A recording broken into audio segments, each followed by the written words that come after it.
23 जुलाई से स्टार्ट होगा Anderson Tendulkar cup का चौथा टेस्ट मैच ओल्ड ट्रैफर्ड में। ठीक है, मैनचेस्टर के अंदर।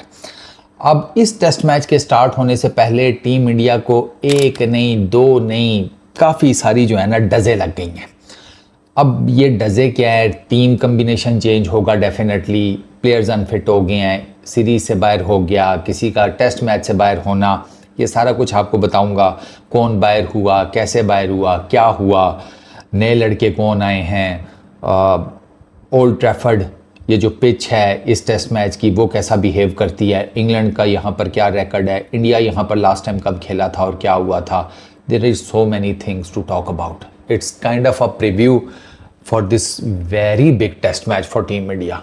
वेरी वेरी वेरी बिग, क्योंकि इंडिया ये टेस्ट मैच जीतेगा तो इंडिया सीरीज में अलाइव रहेगा जीतने के लिए, वरना जिसे कहते हैं घी का कनस्तर समझो लेटा ही पड़ा हुआ है, गिरने के करीब है। सबसे पहले स्टार्ट करते हैं जी टीम इंडिया। टीम क्या है, टीम सुन लो जरा। शुभमन गिल, ऋषभ पंत, यशस्वी जायसवाल, के राहुल, साई सुदर्शन, अभिमन्यु ईश्वरन, करुण नायर, रविंद्र जडेजा, ध्रुव जुरैल, वॉशिंगटन सुंदर, शार्दुल ठाकुर, जसप्रीत बुमराह, मोहम्मद सिराज, प्रसिद्ध कृष्णा, आकाशदीप, कुलदीप यादव, अंशुल कंबोज। अब अंशुल कहाँ से आ गया सर? अंशुल आया है बेसिकली नीतीश कुमार रेड्डी की जगह, जो कि सीरीज से बाहर हो गए हैं। रेड्डी को जिम में लेफ्ट नी, उल्टी टांग की जो घुटनी होती है उस पर हुई है इंजरी।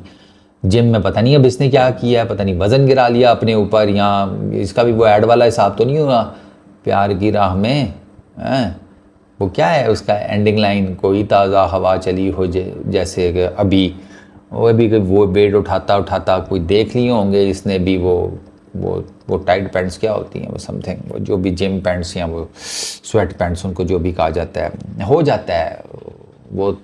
ये आई कैन अंडरस्टैंड, नज़र का क्या करें, तो कहीं वेट वूट गिर गया होगा घुटने के ऊपर। अब वो ऐसा गिरा कि घुटना लेकर रेड्डी जो है जिम से भी बाहर हुआ, ट्रेनिंग से भी बाहर हुआ, टेस्ट सीरीज से भी पूरे के पूरे बाहर हो गए। तो रेड्डी साहब का तो ये प्रॉब्लम हुआ। अच्छा, फिर अर्शदीप वो चौथे टेस्ट मैच के लिए अवेलेबल नहीं है। एक और कुल्हाड़ा टीम इंडिया के ऊपर। अर्शदीप बेसिकली प्रैक्टिस सेशन में बॉलिंग करते हुए उसके भी उल्टे हाथ, जो उसका बॉलिंग हैंड है उसके थंब के ऊपर, अंगूठा, इसके ऊपर चोट लग गई है। वो उसका मेडिकल जो फिजियो वगैरह है, मेडिकल टीम है टीम इंडिया की, वो देख रही है उसकी इंजरी को, लेकिन वो चौथे टेस्ट से बाहर हो गया, दूसरा कुल्हाड़ा। अच्छा, तीसरा कुल्हाड़ा यह है कि आकाशदीप भी इंजर्ड है, और आकाशदीप के भी ये जो ओल्ड ट्रैफर्ड का टेस्ट मैच है इसका खेलना काफ़ी ज़्यादा मुश्किल नज़र आ रहा है। तीसरा कुल्हाड़ा। चौथा सुनो, जसप्रीत बुमराह का क्या करना है वो अभी तक डिसाइड नहीं हुआ।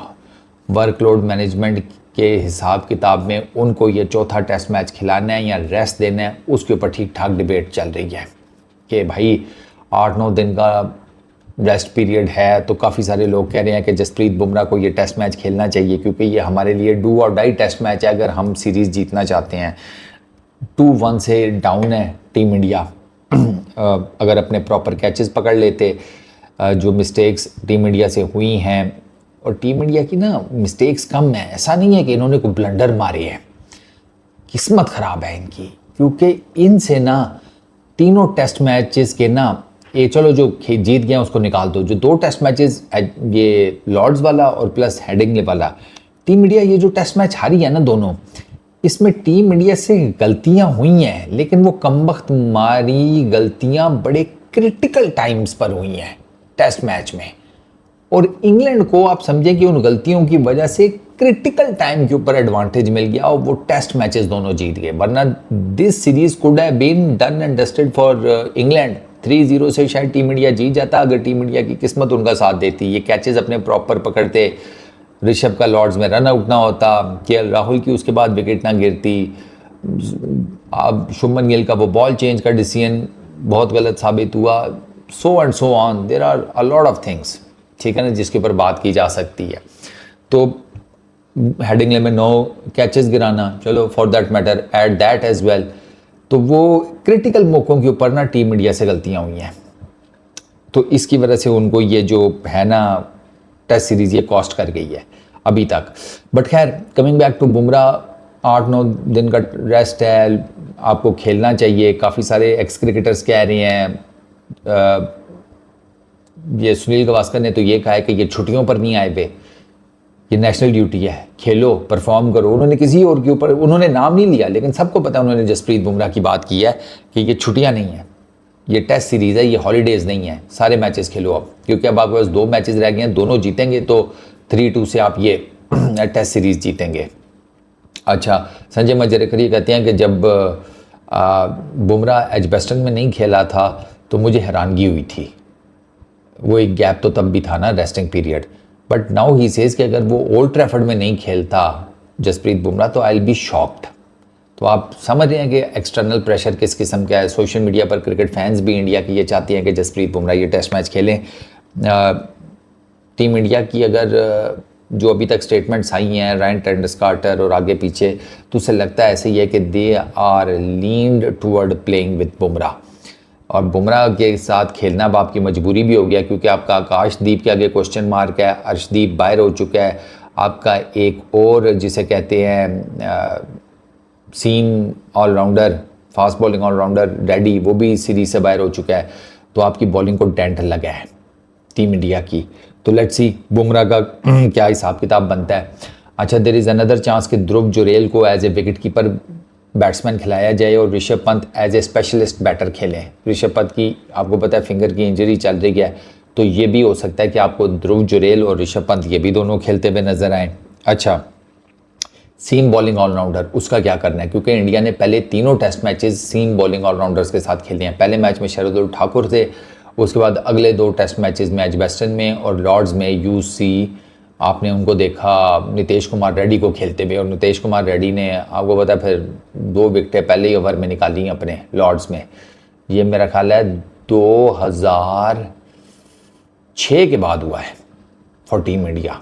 2006 के बाद 2025 में आकर हुआ है कि किसी इंडियन बॉलर ने अपने पहले ओवर में 2 विकेटें निकाली हों टेस्ट मैच के। ये 2006 में इरफान पठान थे, उन्होंने निकाली थी। किसके अगेंस्ट निकाली थी वो आपको पता ही होगा, हैट्रिक की थी उन्होंने। सर हम थे। अच्छा, आगे चलते हैं। अब ये इंडिया अपनी प्लेइंग 11 क्या बनाता है वो तो अब देखना पड़ेगा, but it would be a very tricky call, it would be a very tricky call. और मैं इस वीडियो के इस मीडियम के थ्रू टीम इंडिया अगर मेरी ये वीडियो देख रही है, वॉशिंगटन सुंदर को ड्रॉप मत करना। I am telling you, Washington सुंदर को ड्रॉप मत करना। उसकी रीजन मैं आपको बताता हूं। ओल्ड ट्रैफर्ड की जो पिच है ना, इस पिच के ऊपर सबसे ज्यादा इन रीसेंट टाइम्स अगर किसी ने क्रिकेट खेली है तो वो वॉशिंगटन सुंदर है। वॉशिंगटन सुंदर ने 2022 में लैंकाशायर की तरफ से यहां पर काउंटी क्रिकेट खेली हुई है। ये ओल्ड ट्रैफर्ड का मैनचेस्टर का जो क्रिकेट ग्राउंड है, ये लैंकाशायर का होम ग्राउंड है। इस पिच को वॉशिंगटन सुंदर से बेहतर कोई नहीं जानता इन दी करंट इंडियन टीम। तो वॉशिंगटन सुंदर को ड्रॉप करना नहीं बनता, बिल्कुल नहीं बनता। करुण नायर के साथ आप कंटिन्यू करते हैं, आई डोंट नो, मुश्किल लग रहा है। 22 की बैटिंग एवरेज है पहले 3 टेस्ट मैचेस में। आई डोंट थिंक सो कि करुण नायर के साथ टीम इंडिया कंटिन्यू करेगी, मुझे नहीं लगता, बट लेट्स सी। अच्छा, ये ओल्ड ट्रैफर्ड की अगर पिच की बात की जाए, ये पिच जो है ना, ये आज से 2 साल पहले नाइटमेयर था बैटर्स के लिए, एब्सोल्यूट नाइटमेयर जिसको कहते हैं। अब आप पूछेंगे वो क्यों? इस पिच पर ना जो सैंड कंटेंट है ना, डेड सॉइल सैंड कंटेंट वो ज़्यादा होता है, तो उससे क्या होता है कि आपको एक्स्ट्रा बाउंस मिलता है। आज से 2 साल पहले ये जो ओल्ड ट्रैफर्ड की उससे पीछे की विकेट थी ना, उस पर आपको बहुत पेस मिलता था। ये पिच इंतहाई फास्ट थी, टफेस्ट पिचेस इन इंग्लैंड थी फॉर द बैटर्स, ठीक है। गेंद पेस के साथ आता था, यहाँ पर एक्स्ट्रा बाउंस मिलता था। ये पिच इटसेल्फ ठीक ठाक फास्ट थी। अच्छा, और मज़ेदार बात, यहाँ पर बॉलर्स को रिवर्स भी मिलता था, रिवर्स स्विंग, ठीक है, वो भी मिलता था, लेकिन आज से तकरीबन 2 साल पहले। अब पिछले 2 सालों में ना इस पिच की उन्होंने ना थोड़ी साख्त चेंज की है क्यूरेटर्स ने। अब वो इस पिच को ना थोड़ा सा स्लो पेस्ड बनाते हैं।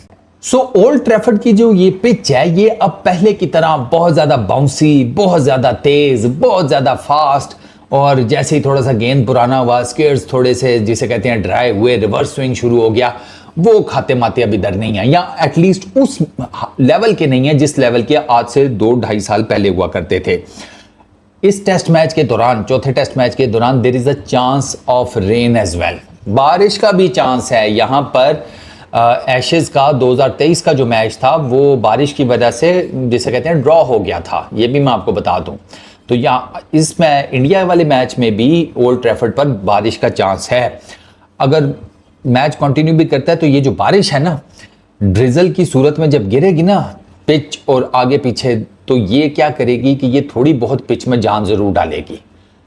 इंग्लैंड में बारिश जो है वो पिचेस के अंदर जान थोड़ी बहुत डालती है, तो वो जो पेसर्स हैं उनके लिए वो जो ड्रिजल है वो लेट से बड़ी हेल्पिंग किस्म का फैक्टर साबित हो सकता है।